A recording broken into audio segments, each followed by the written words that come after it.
ఈ క్రియాశీలక సభ్యత్వం తీసుకున్న వాళ్ళకి ఖచ్చితంగా వాళ్ళకి బీమా సదుపాయం అందాలని చెప్పి పవన్ కళ్యాణ్ గారు తీసుకున్న నిర్ణయం ఈరోజు ఆపద సమయంలో కష్టంలో ఎంత ఉపయోగపడుతుందంటే ఇక్కడున్న మా అందరికీ తెలుసు. రిసీవ్ చేసుకున్నటువంటి ఈ యొక్క సహాయాన్ని అందుకున్నటువంటి ప్రతి ఒక్కరికి తెలుసు.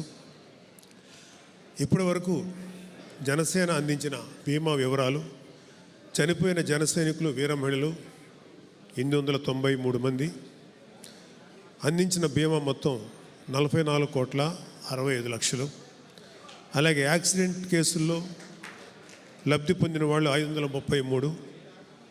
ఆ లబ్ధిని అందుకున్నటువంటి మొత్తం 2,08,61,424 రూపాయలు. మొత్తం ఇన్సూరెన్స్ విలువ 46,73,61,424. సో మన జనసేనాని ఆంధ్రప్రదేశ్ ఉప ముఖ్యమంత్రి గారు, ఆయన ప్రతి కార్యకర్తల గుండెల్లో ఉంటారు. ప్రతి కార్యకర్త కోసం నిరంతరం ఆలోచించే వ్యక్తి. ఈరోజు ఎంతోమంది ఇక్కడికి వచ్చారు. వాళ్ళ బిడ్డలను పోగొట్టుకున్న వాళ్ళు, భర్తలను పోగొట్టుకున్న వాళ్ళు, భార్యలను పోగొట్టుకున్న వాళ్ళు, తల్లులను పోగొట్టుకున్న వాళ్ళు, వాళ్ళందరినీ చూస్తుంటే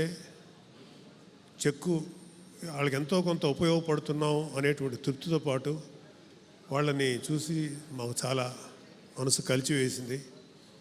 వాళ్ళందరికీ కూడా ఈ సందర్భంగా చెప్తున్నాం, జనసేన పవన్ కళ్యాణ్ అంటే పవన్ కళ్యాణ్ గారు కాదు, ప్రతి ఒక్కళ్ళలోనూ ఇక్కడ ఉన్న మా అందరిలోనూ పవన్ కళ్యాణ్ గారి స్పిరిట్ ఉంది.